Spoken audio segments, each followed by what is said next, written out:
The gloves hit the pavement an inch from my sneakers. The whole street went quiet enough to hear the ice cracking in someone's lemonade. 22 years old black belt, undefeated in 3 amateur cages, and he was smiling at me like I was already on the ground. He expected me to step back. He wanted the crowd to see me shake. I locked eyes with him and kept my breathing slow and steady. My shift in the trauma ward ended exactly 3 hours ago. You get used to the adrenaline. You learn to look past the loud, frantic noise and see exactly what is standing in front of you: a boy throwing a temper tantrum. I shifted my weight, keeping my hands resting loosely at my sides. The neighbors held their breath, their camera lenses pointing directly at my face. The heat in Charlotte that summer baked the asphalt into a sticky trap. It was late July, just a few weeks before the block party. I was running 10 minutes behind for my 12-hour shift as charge nurse in the emergency room. 42 years old, raising a teenage boy on a single income, and every minute of my day was rigorously budgeted. I grabbed my keys, pushed open the front door, and froze. A massive, lifted black truck sat parked entirely across my driveway, not clipping the edge, dead center. It belonged to Shane Foster, the 22-year-old amateur fighter who treated the entire neighborhood like his personal gym. I marched across the manicured lawns to the Foster house, the largest property on the cul-de-sac. I knocked hard on the heavy oak door. The door swung open. Curtis Foster stood there swirling a glass of expensive red wine, 55 years old president of the Homeowners Association, and a man who looked at everyone else like insects on his windshield. "Curtis, I need Shane to move his truck," I said, keeping my tone polite but firm. "I have a shift at the hospital and I cannot back my car out." Curtis took a slow, deliberate sip of his wine. He looked me up and down, his eyes lingering on my faded blue scrubs with absolute disgust. He let out a dry, scraping laugh. "Well, I thought people in your line of work had thick skin," he sneered. "Cleaning up vomit in public hospitals and emptying bedpans must take some patience, right? You are having a menopausal meltdown over a painted line orally." The air in the doorway grew suffocating. My jaw locked tight. I forced my hands to unclench. "It is not a painted line, Curtis. He is blocking my only exit. I save lives for a living. Tell him to move it."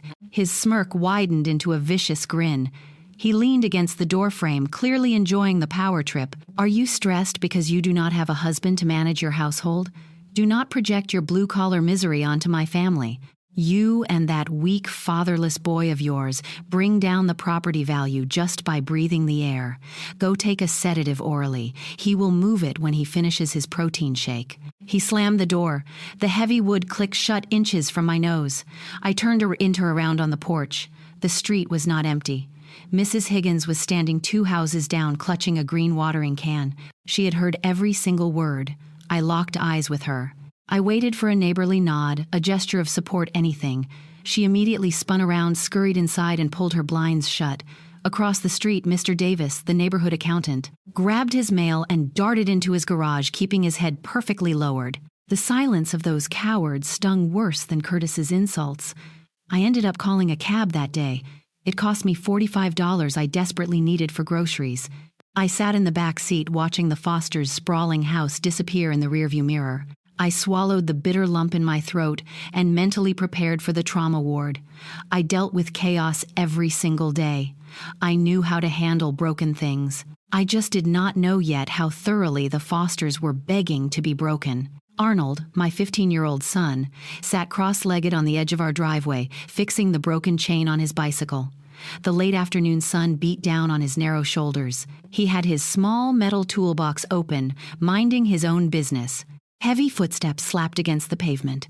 Shane Foster jogged up the street, shirtless sweat gleaming across his tattooed arms. He had the entire road to himself. He deliberately veered off the asphalt, marched straight into our driveway, and kicked the toolbox with his heavy boot. Wrenches and screwdrivers violently clattered across the concrete. Shane cleared his throat and spat a thick wad of saliva inches from Arnold's worn sneakers. Arnold shot to his feet, his fists clenched at his sides. Before my son could even draw a breath to speak, Shane lunged. He grabbed Arnold by the collar of his t-shirt and hoisted him onto his tiptoes. I dropped a heavy basket of laundry on the porch. The plastic shattered against the wood. I sprinted across the lawn and shoved my body directly between my son and the 220-pound fighter. Shane's eyes flared with pure, unhinged rage. He planted his feet and drove both his palms violently into my chest. The sheer force lifted me off the ground. My boots scraped the driveway, finding zero traction. I slammed backward, hitting the jagged stone edge of our front steps. A sickening crunch echoed through my right elbow. The breath exploded from my lungs. Hot, thick blood immediately soaked through the sleeve of my scrub top, dripping down my wrist and pooling on the warm concrete. Shane yanked his phone from his gym shorts. He pointed the camera lens directly at my bleeding arm and flashed a wide, victorious smile. When he pointed that lens at my torn skin and laughed, he thought he was securing a viral video. He had no idea his laughter was signing the absolute death warrant for his father's entire empire. "Look at this, everybody," Shane shouted into his phone, panning the camera from my bleeding arm to Arnold's pale face. "The tragic single mother putting on an Oscar-winning performance. What did you trip on purpose so you could sue us for a payout? You people are a stain on this neighborhood, absolute trash." The heavy oak door of the Foster house swung open. Curtis strolled down his pristine driveway, adjusting the silver cuffs of his tailored shirt. He surveyed the blood on my concrete with utter boredom. He stepped up beside his son and crossed his arms over his chest. "Oh, stop the cheap theatrics," Orally Curtis announced, his voice carrying perfectly across the street. "We all saw you trip over your own clumsy feet. You tried to slap my boy and lost your balance. Shane is just teaching your kid how the real world works. Look at him shaking. A weak, fatherless boy is going to grow up to be a victim. You should be thanking my son for toughening him up." My elbow throbbed with a blinding, white-hot agony. I gritted my teeth and looked up. Mrs. Higgins stood on her porch exactly 30 feet away. She held a green garden hose. She had watched Shane assault a teenager. She had watched him assault a woman. She dropped the hose, hurried inside, and pulled her heavy deadbolt shut. The click of her lock echoed louder than Shane's laughter. I pulled the bathroom cabinet open with my left hand. My right arm throbbed in rhythm with my heartbeat. I wrapped thick, sterile gauze tight around my torn elbow. The crisp white fabric bloomed crimson in seconds. Arnold hovered in the kitchen doorway. His knuckles were white, gripping the doorframe, his voice breaking as he asked if the police were coming. I left my phone completely untouched on the granite counter. A squad car meant 2 tired officers taking the word of a wealthy homeowners association president over a bleeding nurse. With Mrs. Higgins hiding behind her locked doors, the Fosters would spin the narrative before the cruiser even parked. I needed a weapon much sharper than a police report. I needed Curtis's colossal, fragile ego. The community bylaws were permanently etched in my mind. Curtis controlled a specific account called the Emergency Medical Fund. It was a bloated tax write-off, a fake charity pot he used to project an image of extreme generosity. He never actually approved a single penny for anyone. I walked to the community mailbox under the blazing afternoon sun. I slipped a single white envelope through the metal slot. It was a formal request for financial assistance. I deliberately painted myself as the desperate, broken single mother begging for a handout. A predator like Curtis would only do one thing with that letter. He would hoard it. He would wait for the annual neighborhood block party this coming Saturday, stand on a stage, and use it to publicly execute my dignity. I was counting on it. The heavy Charlotte humidity clung to the pavement the next morning. I stood in the shadow of the brick enclosure near the community dumpsters.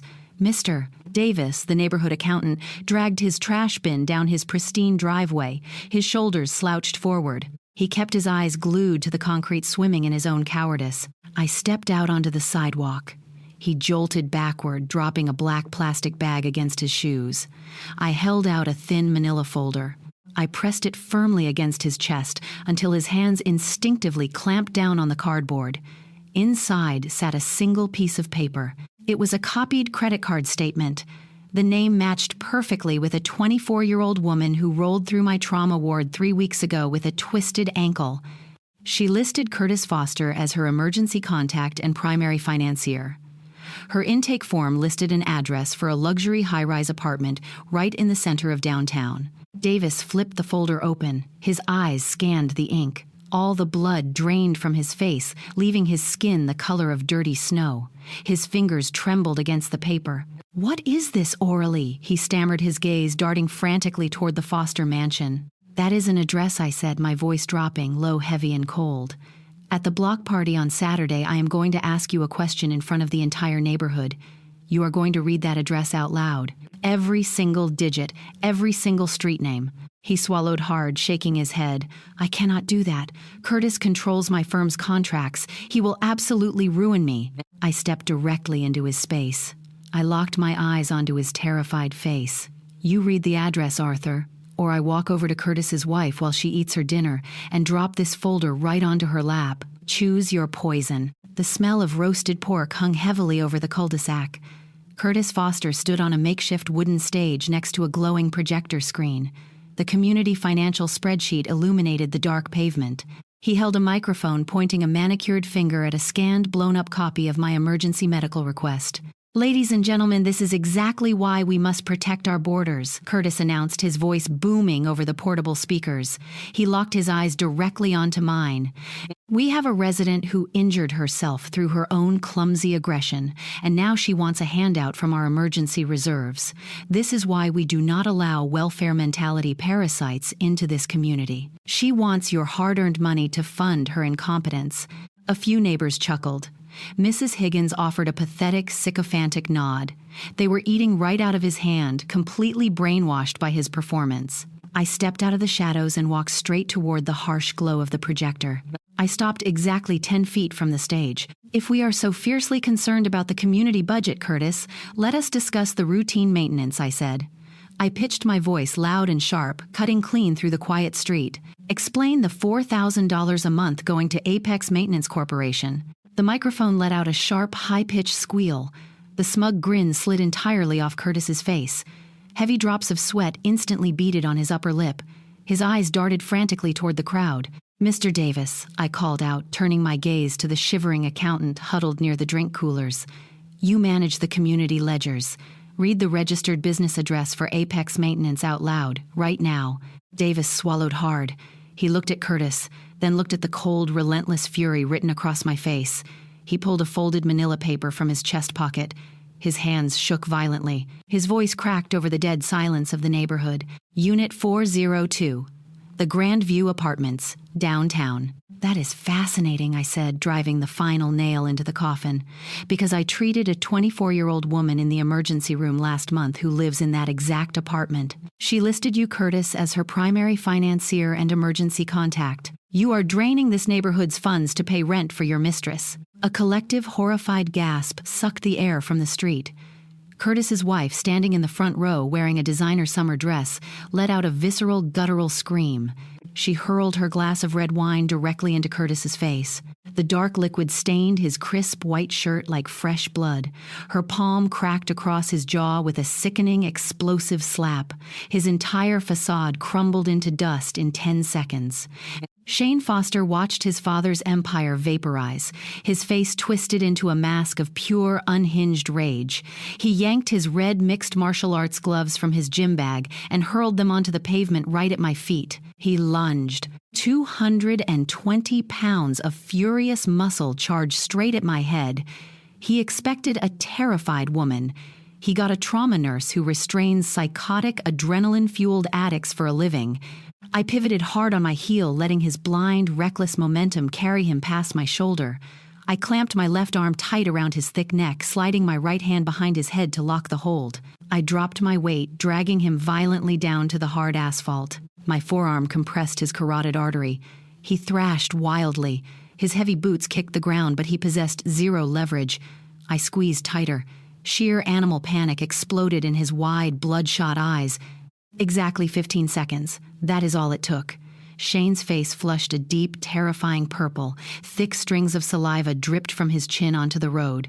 His palm slapped the pavement in a frantic, desperate rhythm. He was tapping out. I released the pressure and stood up. Shane curled into a pathetic ball on the ground, gasping for air, openly sobbing in the dirt. Dozens of glowing phone screens completely surrounded us, recording every miserable, humiliating second of his absolute defeat. Gravity is a relentless force. You never have to push a crumbling building. You simply step back, clear the blast zone, and watch the structure crush itself. 3 weeks after the block party, the Foster mansion went entirely dark. The collapse happened in a series of swift, brutal fractures.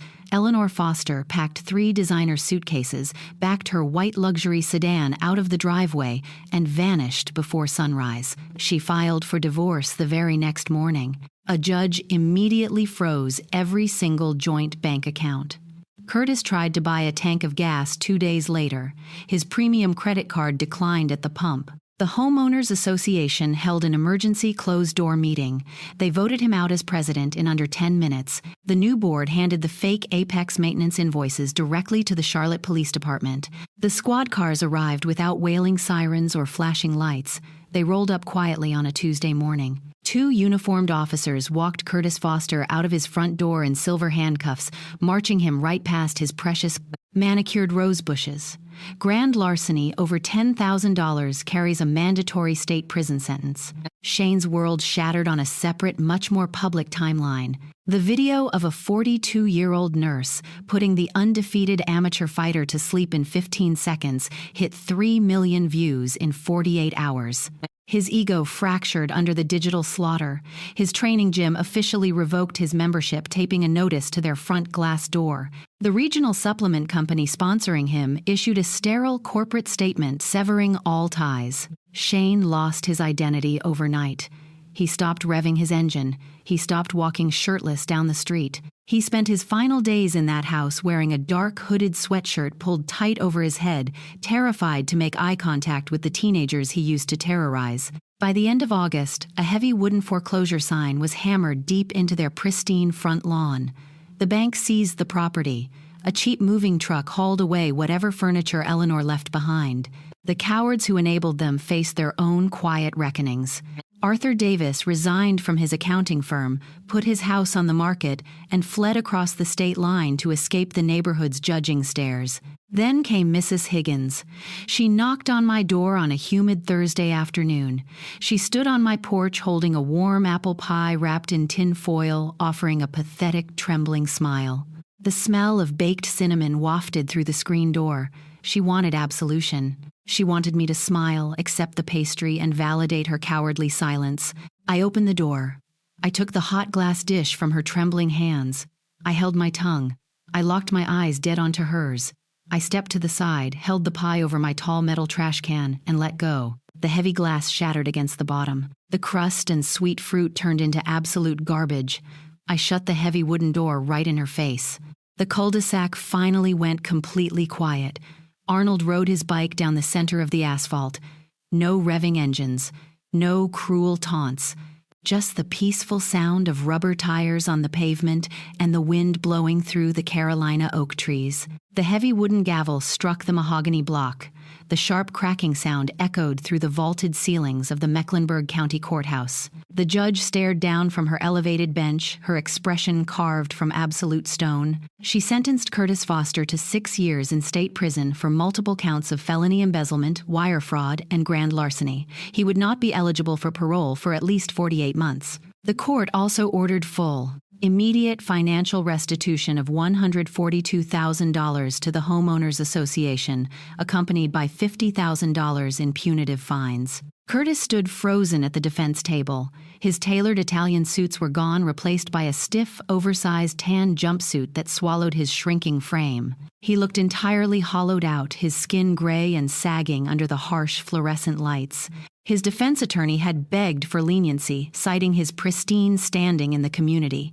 The judge shut the plea down with a single brutal sentence about preying on trusting neighbors. The heavy wooden doors of the courtroom swung shut, sealing his fate behind inches of solid oak.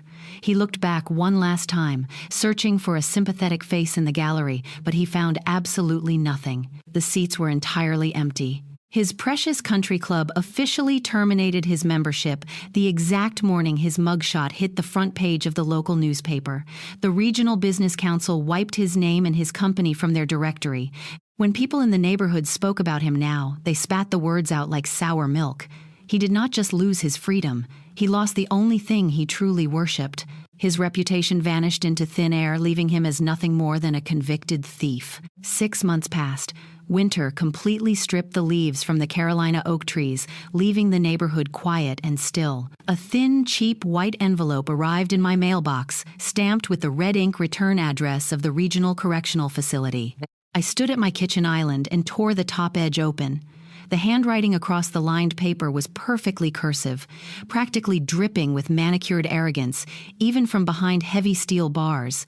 He wrote 3 full, rambling pages. He spun a wild, delusional narrative about how I misunderstood his visionary leadership, how he merely borrowed the community funds to protect our shared interests. He tried to sink his venomous claws in one last time, shifting the blame entirely onto my shoulders. You took a dedicated father away from his only son over a petty parking dispute, the final paragraph read. I forgave you for destroying my family orally. I truly hope God forgives you too. He desperately wanted a reaction. He wanted a furious letter back, a tearful apology, or even a hateful screaming phone call. He needed proof that he still occupied rent-free space in my head. Proof that he still wielded some invisible power over my emotions. I folded the crisp paper in half. I walked over to the heavy black paper shredder sitting under my home office desk. I fed the envelope and all 3 pages directly into the spinning metal teeth. The machine hummed a low, grinding growl, chewing his final manipulation into tiny, worthless strips of confetti. I emptied the plastic bin straight into the garbage can, washed my hands with warm, soapy water, and started chopping vegetables for dinner. My heart rate never spiked a single beat. Deep, permanent peace settled over our house. It did not sound like heavy silence.